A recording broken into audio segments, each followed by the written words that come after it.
You're listening to Weird and Dead, the paleontology podcast that tells evolution's most embarrassing and bizarre stories. I'm Megan Wetherell. And I'm Amy Atwater, and we are two living scientists who are weirdly excited about dead things. On this episode, we'll talk about what exactly an egg is, what sort of animals have them, including why some mammals do and some mammals don't, and spoiler alert, I have a fantastic placenta instead. And of course, we'll answer the age-old question, which came first, the chicken or the egg?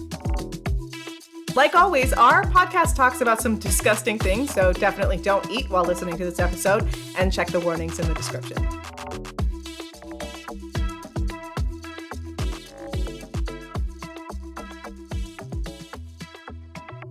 Today we're talking about things related to reproduction, specifically eggs, and eggs in the fossil record.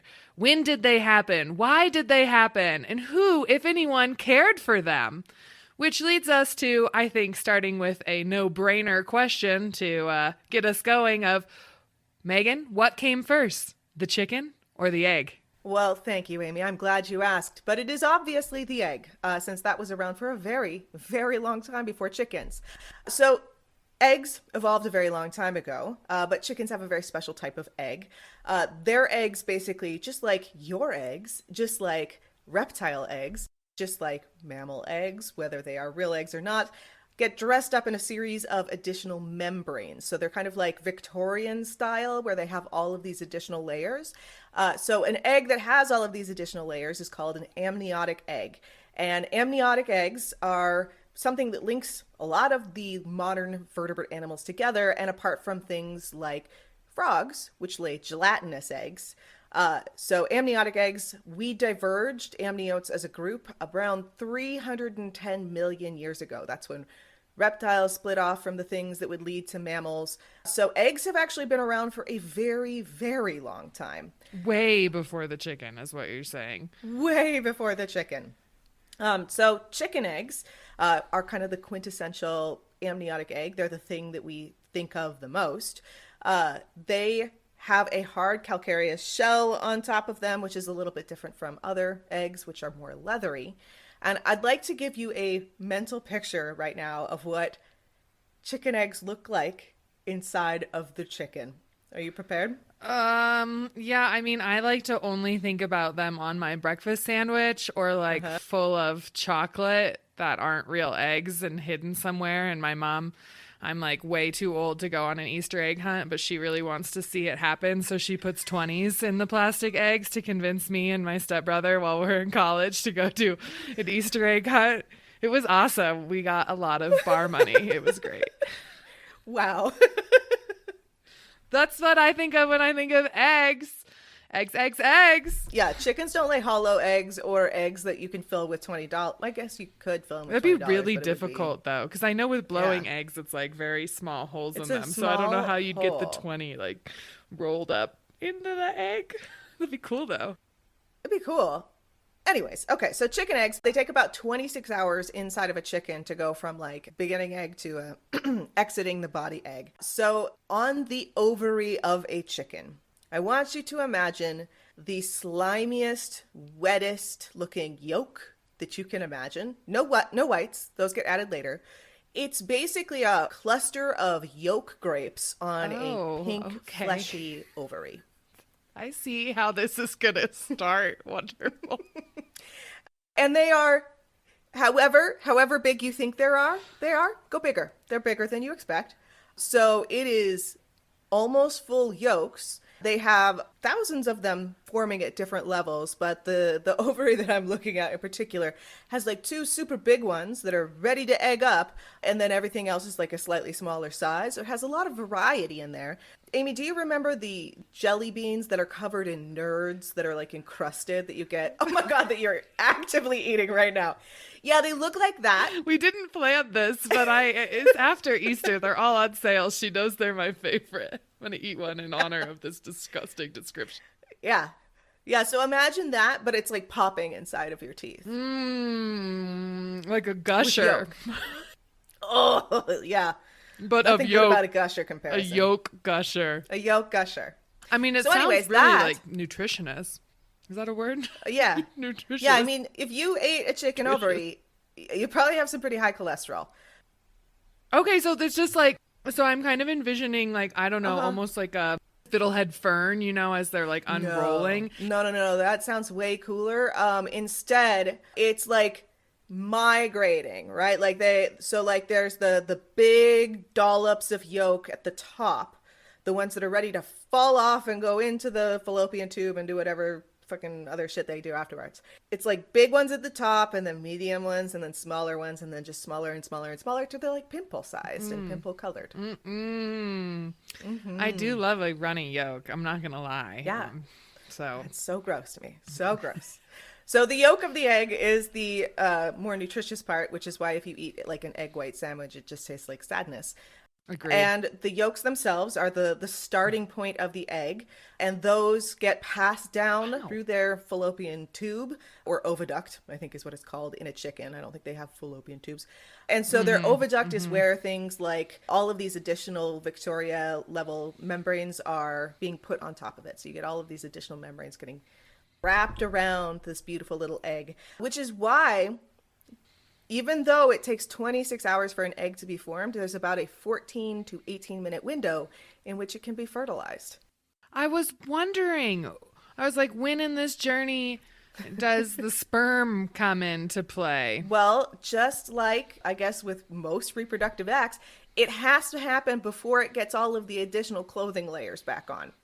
Yes, right. Yeah, once the yolk plops in, you got to get fertilized before you start forming like a calcareous shell.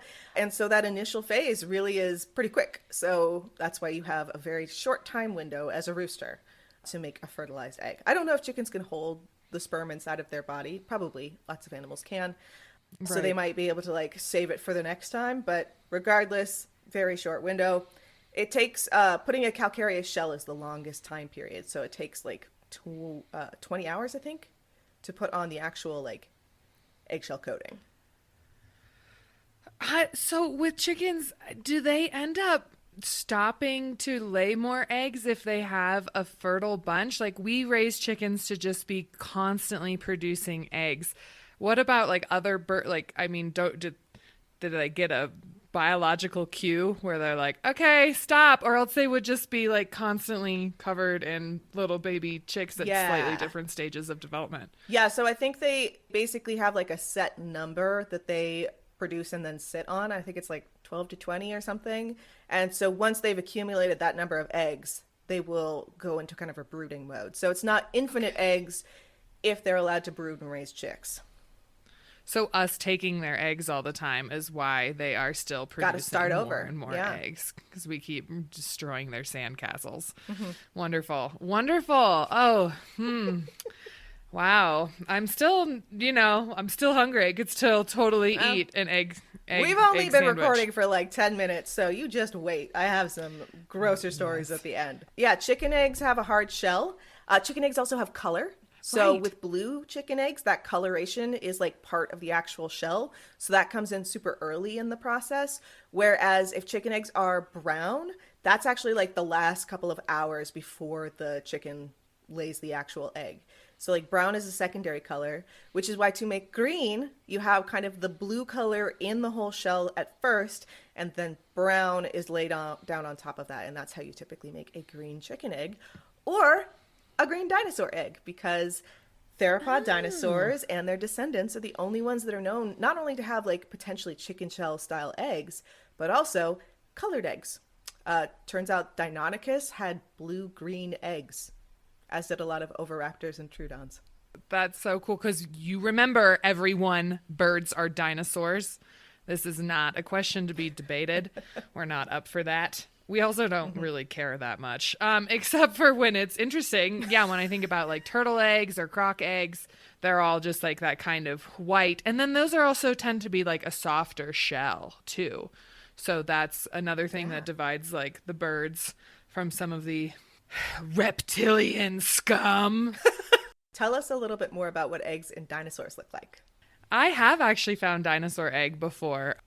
It looked fairly unremarkable. I mean, it was really, really that's cool. That's the end of the podcast. Thanks so much. Really wrapped it up.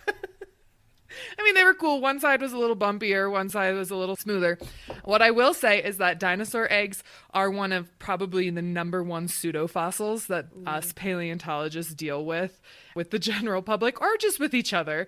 I think that's where I've heard a lot from folks is like, I found a dinosaur egg. It's like up there with finding a meteorite. Like, it's never a meteorite. Yeah. Sorry, it's just, I mean, technically, yes, occasionally it could be a meteorite and it could be a dinosaur, but honestly, if you're finding a rock in Oregon and you think it's a dinosaur egg, it's not, so many reasons that we can go into. So all of those people who love to DM me on social media, joke's on you, I never answer my DMs, and want to know if this is a dinosaur egg, let me just tell you right now, it is not a dinosaur egg. We had these limestone concretions in Big Bend National Park where I worked that would kind of dissolve away, and they were very rounded. And so it was almost like you could look in them and see little baby dinosaur bones because of just the dissolution of the limestone. And so many times at the visitor center, people were like, we found dinosaur eggs. And it's like you drop some hydrochloric acid on it and you're like, nope, it's not. But anyway, I digress. Dinosaur eggs are really cool. The ones I found we're going to talk a little bit more about. We do actually know who laid those eggs, which turns out to be really, really hard to do in paleontology because you can't just watch the Troodon lay an egg in real time. It happened, 75 million years ago. So it's really, really hard if you have just an isolated egg to match it with a dinosaur. Or to match it with some ambiguous cloaca. You can't find shape matches. Cloaca, by the way, is the unidimensional opening that dinosaurs and chickens use to do everything. It's just one hole. Okay, yeah, I'm so glad you've mentioned cloaca because now I can bring the cloak to the table all day, every day, because it's one of my favorite topics in our household. It is one of our favorite things to talk about is cloaca of dinosaurs and what did it look like? Is it Shape of Water? You know how she describes it as like it opens up and then something comes on out with her fishy fish friend? Yeah, it's a great scene in the movie. Or what is it like? And like you said, it's not like a cloaca of any given type of dinosaur is like a specific stamp where it leaves its mark on that egg. And so we can't go matching up. And plus cloaks don't fossilize because they're not bony. This is just for that one Cicadosaurus or whatever it is. Is that one of those weird mummy ones too? We'll do a whole episode on fossilized buttholes, I'm sure. And I'm pretty sure we have cloaca trace fossils. I want you to imagine if you sat in the mud that was so fine it preserved the specific anatomical details of whatever hole was touching it. God, geology is magical, isn't it? Could you imagine, though, seriously, for a second, if your legacy for millions of years was like you sitting down on like the bank of a river totally with nothing on your bottoms and just that impression being presered for like 100 million years? I think that's a beautiful legacy, and we should personally aim for it. However I die, I want you to find a way to preserve my holes, my orifices, all of them. Oh, exactly. Trace fossils are where it's at, y'all. It's where you can actually get some idea of soft tissue. It's where you can get some ideas of behavior. We'll go down that route. For now, the point of this discussion is the lack of a match of cloaca to egg or even dinosaur to cloaca to egg. So there's many missing pieces here in this story, which means that folks that study dinosaur eggs actually have their own naming system that's unique from all other dinosaur names. So it's like Troodon. Actually, Troodon, we do have some connections because of being able to identify some of the embryos. But say like there's a bunch of like a Triceratops. We don't have any known Triceratops eggs. And so instead they have their own genera, which is just genera, which just is essentially taxonomic names. I feel like you gotta emphasize the ooh if you say that word. It's not just genera. Ooh genera. Could you imagine going to one of their talks at a conference and being like, this ooh genus and this ooh genus over here? Be really entertaining. Like, because there's ooids and ooids structures in intro geology classes, and we would always be like, really into saying that. Yeah, And so most of the somewhere. names for these dinosaur egg species end in oolythus. And again, they're not necessarily tied to a specific known dinosaur skeleton because they don't, again, come pre-labeled with this is the cloaca And- I came out of. I'm assuming that most of these dinosaur eggs, in addition to lacking the cloaca connection, they also don't have an embryo inside, right? So it's not like you could cut them Most. open and be like, wow, cool. Because eggs don't always have embryos. Like the chicken eggs we eat, there's no bones in the chicken eggs that we eat. So you have to wait a long time for those to develop. So if you're preserving something early on, there's going to just be goo in the inside. Right. Or, I mean, what if you lay an unfertilized egg, too? You know, one that just doesn't get fertilized, you know, like... What if he missed that window, you know? What was he doing? But that's exactly, thank you. That's exactly one of the reasons is because either they need to be found in association, like literally still in the abdomen of the female skeleton, or it needs to have an identifiable embryo, which is really, really hard to do and has really only come around in the more recent years because we have better technology. There is a relatively famous, very famous dinosaur paleontologist who likes to brag that he still just smashes eggs open and like looks at them with his eyes.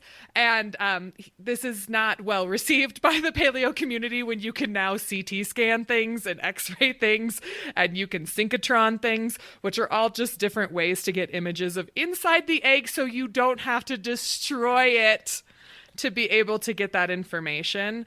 And so we are able to do that now, or folks have found eggs that have been partially eroded to expose some of that. And then with a little bit of acid prep, you might be able to get down to that embryo, identify what the embryo is, and then you can understand more. But that's really rare. There's like really only about a dozen dinosaur species that have a known egg embryo, which means some of our most iconic dinosaurs, no eggs. We don't have any eggs from a T-Rex. We Or don't have possibly any. we do, and they just Right. were unfertilized or gooey. Yeah. We need like this, you know, Match.com for T-Rex and all of its babies. Anyway, we I don't know don't what you have. think happens on Match.com, Amy, but it's definitely not one of the sites where you find your parents. If you do, it would be really bad. So I believe you're thinking of Ancestry.com, 23andMe.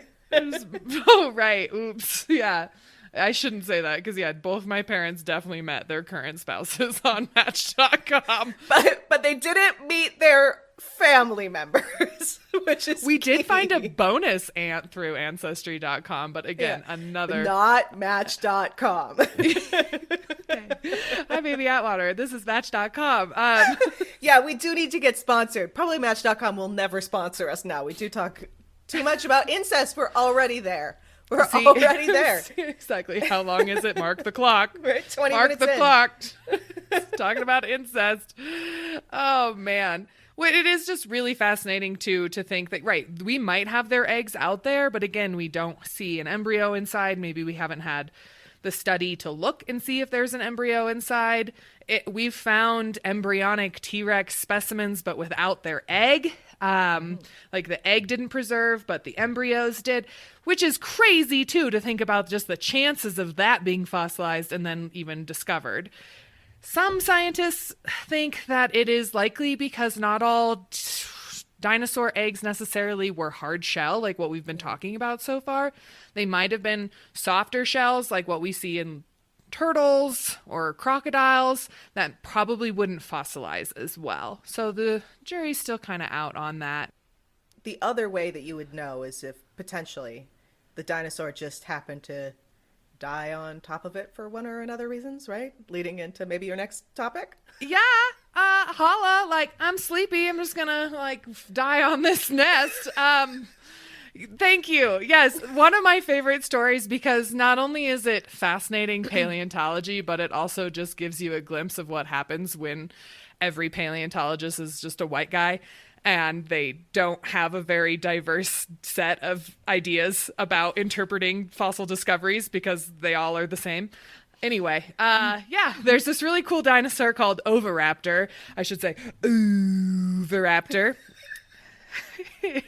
It was a relatively small dinosaur. It was pretty bird-like. It's got a really silly face. Looks kind of like a beaked face.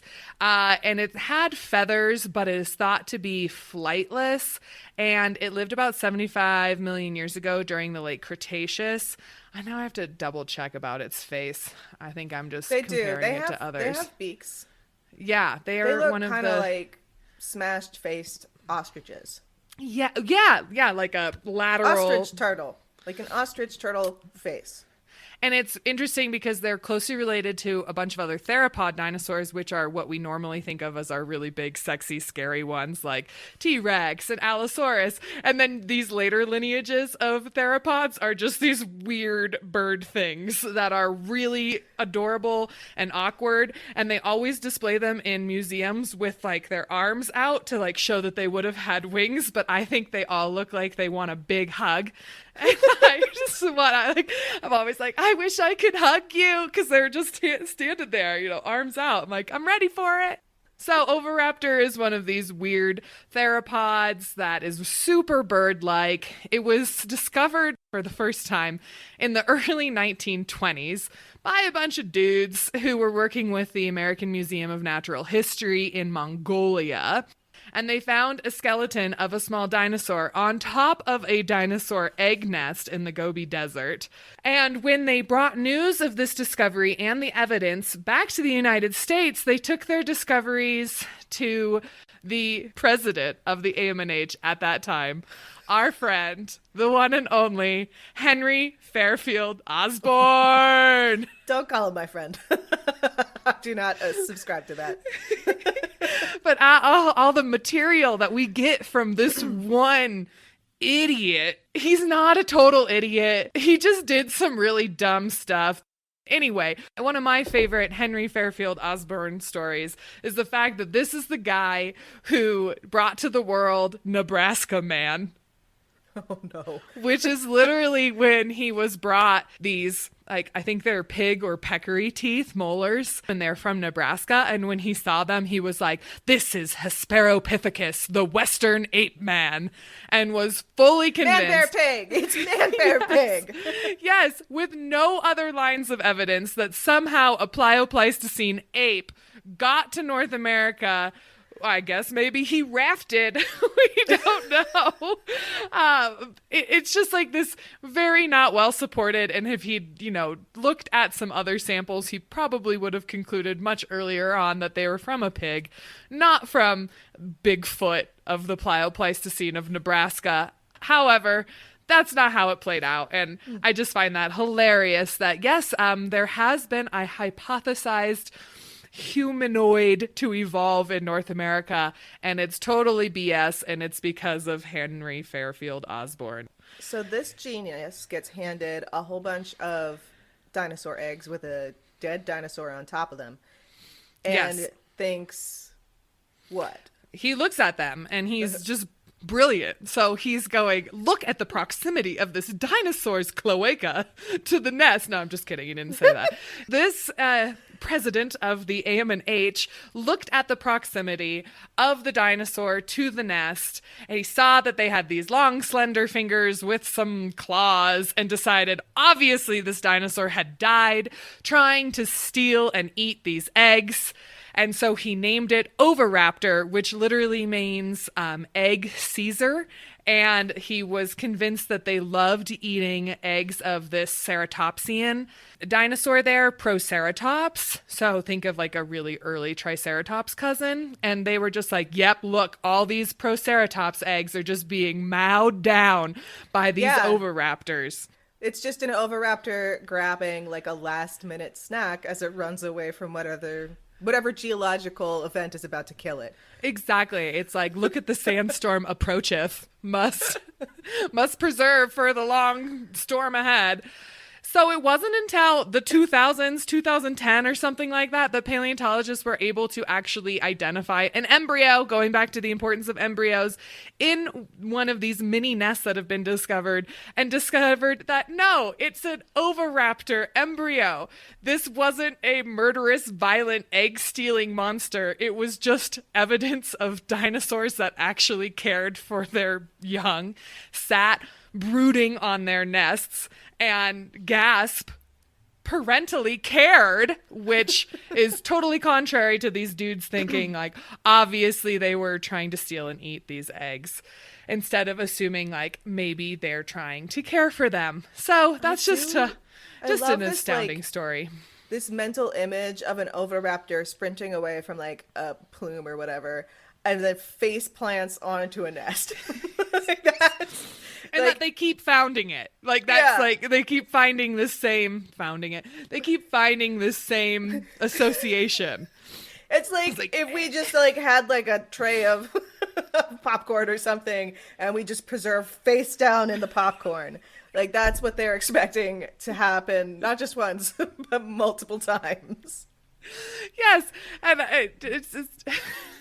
such good images. And I love again that there's this idea of, oh, not that we, preservation is a weird thing. Do they have any idea that they're about to die? Probably not. But in this world, like, oh, they were about to steal it in this storm. Doesn't it make more sense that a parent was like hunkering down to take care of its lineage and its eggs its final moments? Not like, I'm hungry. I don't eat eggs that way. I don't eat eggs by falling full force in the chicken coop onto the eggs and like putting my wings out to hug them. That's not how anybody eats eggs. Like, that's, it seems like maybe, brooding chickens is just slightly bobbing better. For eggs.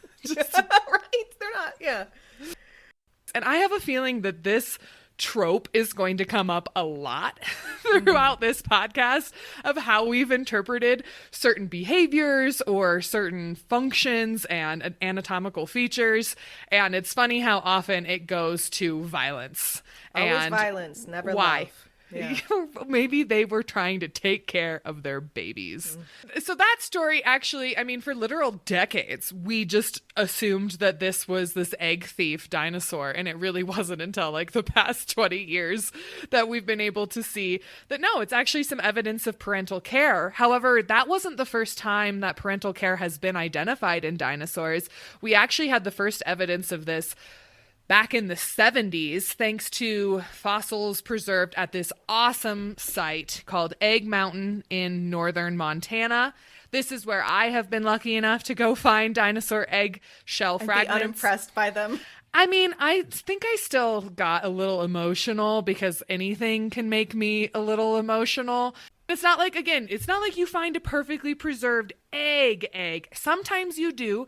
If you see evidence of some eggshell float on top underneath, sometimes there could be better preserved eggs. And that is how we have had some good luck with a couple different types of eggs at Egg Mountain.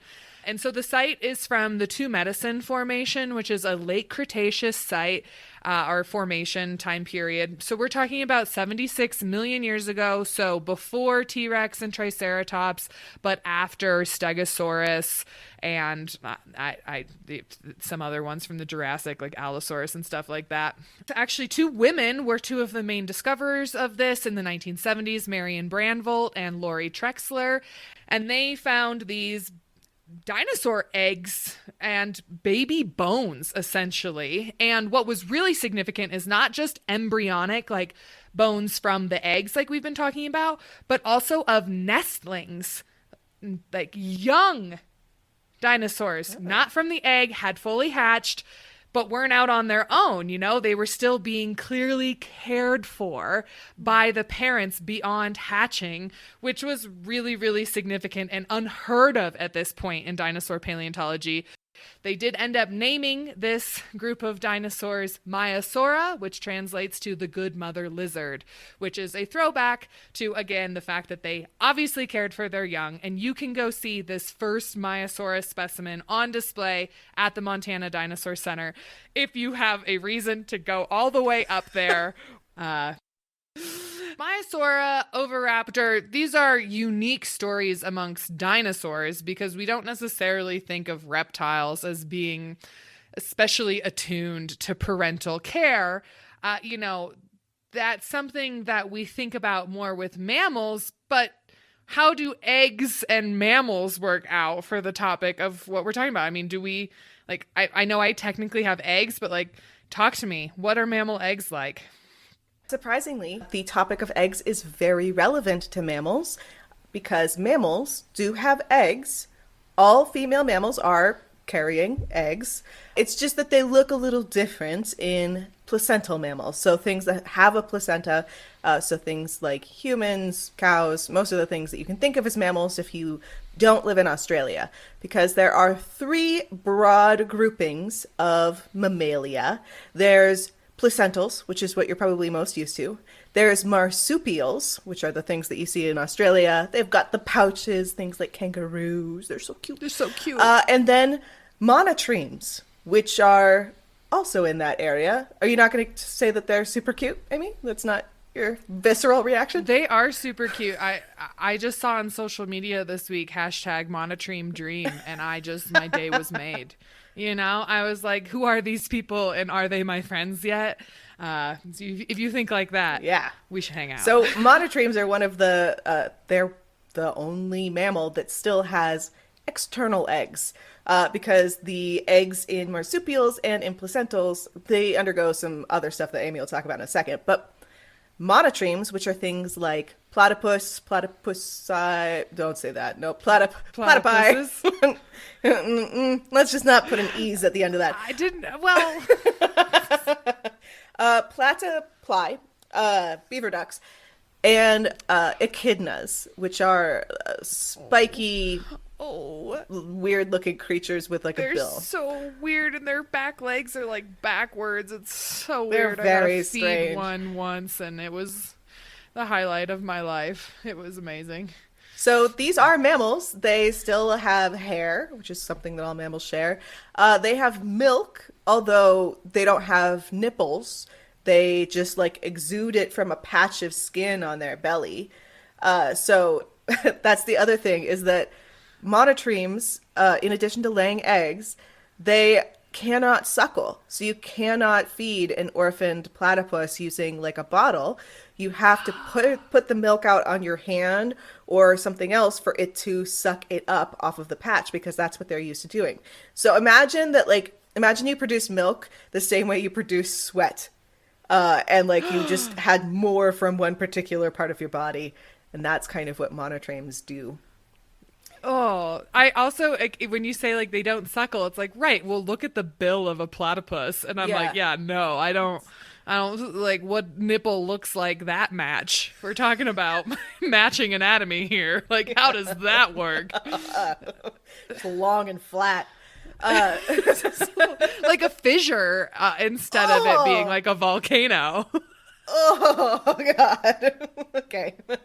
Horrifying mental images are abounding in this episode. You're welcome. Yes. So in addition to having weird, leaky monotreme milk patches, Monotreme dream. Monotreme dream, they also do lay eggs. So there's 2 species of echidna and there's 1 species of platypus. And the platypus lays the eggs and then kind of lays on them to incubate them. Or, of course, if they were found in the fossil record, they'd be perceived as eating them. But they do lay really small eggs. They're 2 centimeters long, so they're really tiny. Echidnas will lay their eggs, and then echidnas actually have a pouch, sort of like marsupials. And so they tuck the eggs in their pouch, so the eggs come with them. They are the nest, which is interesting. See, why do we celebrate the Easter Bunny when we already have a mammal that's already carrying its eggs around and is super adorable and has a tongue echidna that's at least the exact same length of its entire body? I mean, that's cooler than the Easter Bunny. Well, and I mean, Easter is like ducks and rabbits, and an echidna is kind of like those things with spikes. With a hedgehog. Yeah. Echidnas. Totally underrated. Totally. We've got all sorts of stories about echidnas. I'm sure we will be sharing many echidna facts. Because they got some funky junk. Yes. So monotremes do still lay eggs. The eggs that are in placental mammals and marsupials are a little different because they don't develop some sort of shell necessarily. Monotremes, they have a little leathery shell, sort of like a turtle egg. And they also have a pretty, like, substantial compared to other mammals, yolk. So there's a yolk in a monotreme egg, which will be important later. So in placental mammals, I just want to reassure you because while I was doing research for this, my immediate thought was, wait, what happens to our eggshell? Is there an eggshell inside us? No, there's no shell. Whatever reason, echidnas, they have to kick the shell out of the pouch, but like they have a shell, but there's no shell inside of you. We're shellless, and we actually don't have yolks, really.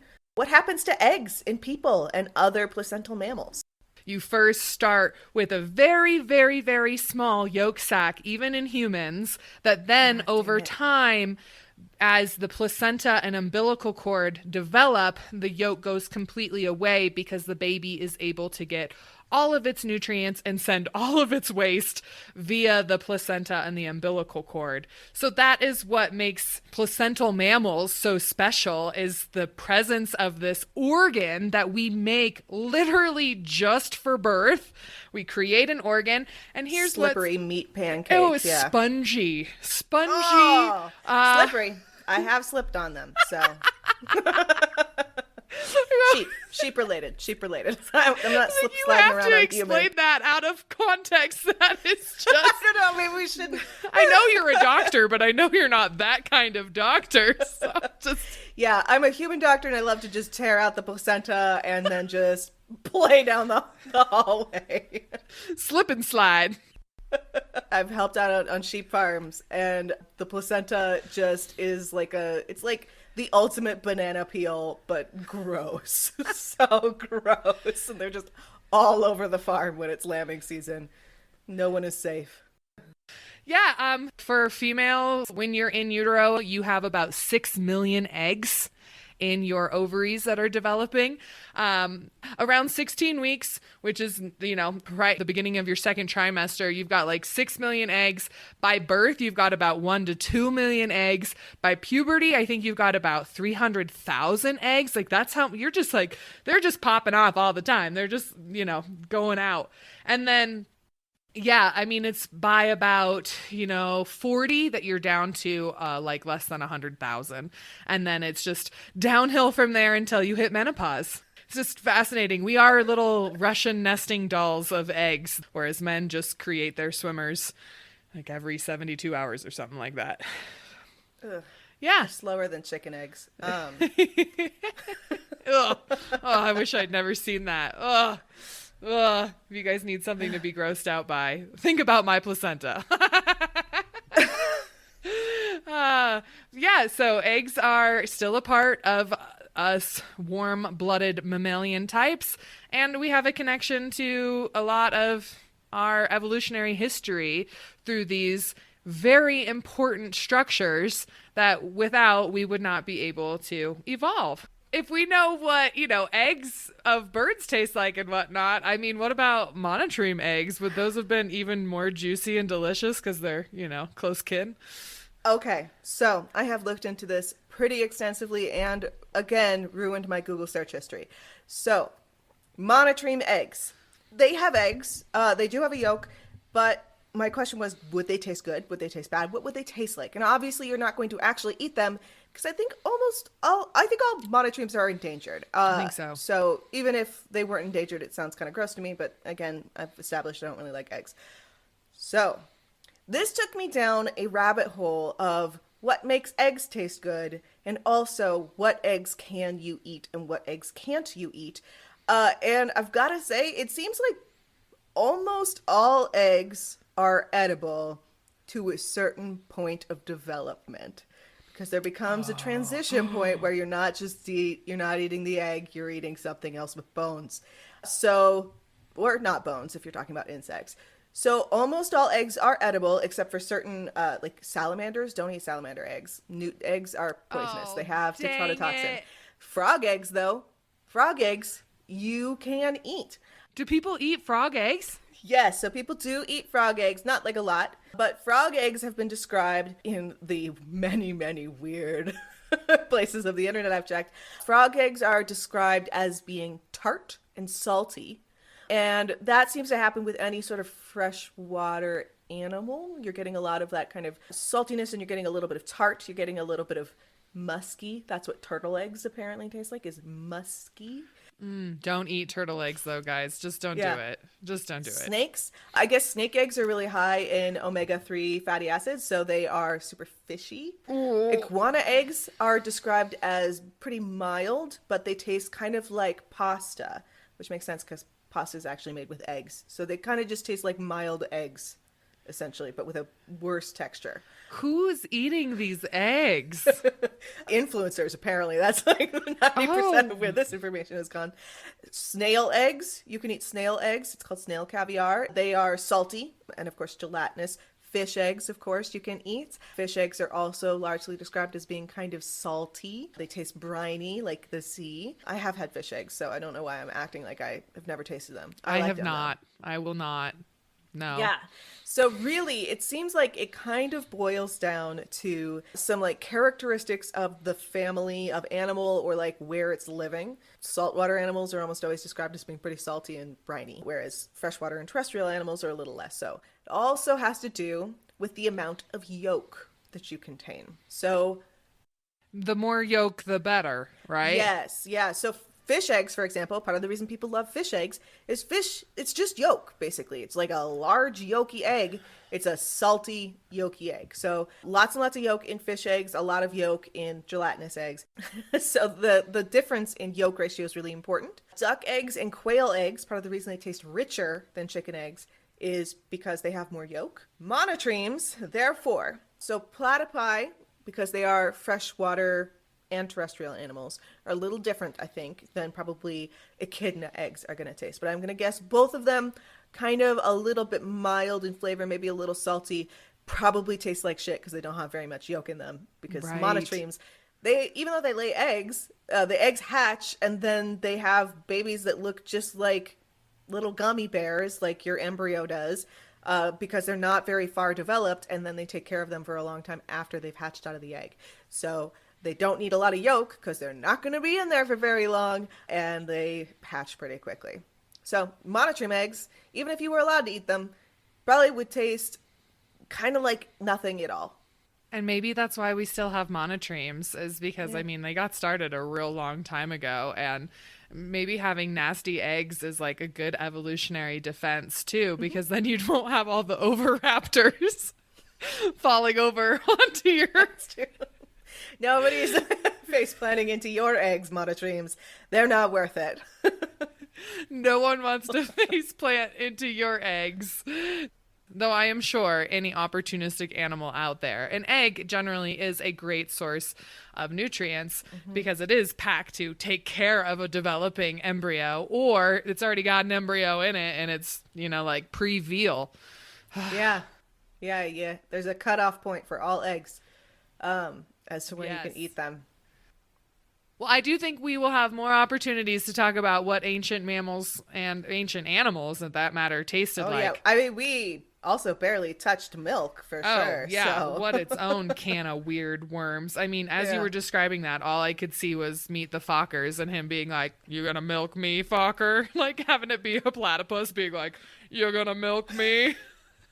So in all of the research that we did for this episode, I didn't have any fun paper awards, but I do want to mention some of the weirdest Google searches that were popping up as like alternate search histories. So let us in into no this particular order. Are platypus eggs poisonous? The answer is no. Can you eat platypus milk? The answer is you'd have to lick it off the platypus. Challenge accepted. What does platypus taste like? A bad decision because they're endangered. And then some of my favorites would be, do elephants lay eggs or give birth? Elephant eggs. Does cheetah lay eggs? Do antelope lay eggs? Does platypus lay eggs? That's the only one so far that the answer is yes. Do giraffes lay eggs? Oh my God. So I went and looked a little bit because I was curious as to why elephants were coming up so frequently as an egg layer. Elephants do not lay eggs. No. And it is because ChatGPT, which has permeated every aspect of our lives at this point. ChatGPT got asked by someone who posted this on Twitter. They asked, what mammal lays the largest eggs? And ChatGPT said, the mammal that lays the largest eggs is the elephant. Elephant eggs are the largest of all animals, with some reaching up to 9 inches in length and weighing up to 5 pounds. Wow. Yeah, elephants don't lay eggs. I just really want to... ChatGPT is not a search engine. Elephants don't lay eggs. ChatGPT is just making stuff up. So... Thank you for listening. If you like the podcast, be sure to rate and review us on your listening platform of choice. We really, really, really appreciate it. If you'd like to hear more and support the show, you can follow us on Patreon for some exclusive bits or on our various social media platforms. You can follow Amy on Instagram at Mary Anning's Revenge. And Megan on Instagram and TikTok as Geopedal Fabric, or both of us at Weird and Dead on Instagram and TikTok. This podcast is brought to you by the Geology Podcasting Network, produced by the Traveling Geologist, aka Chris Spencer. Our theme song is Unlock Me by Praz Canal. Cover art was provided by Chris Spencer and the hosts. Editing services were provided by Abby Jansen and Chris Spencer and a little bit of us as well. And this has been hosted and researched by us, Amy Atwater and Megan Weatherall. Thank you for listening. Interfingering membranes. That's just... God, biology is so beautiful. So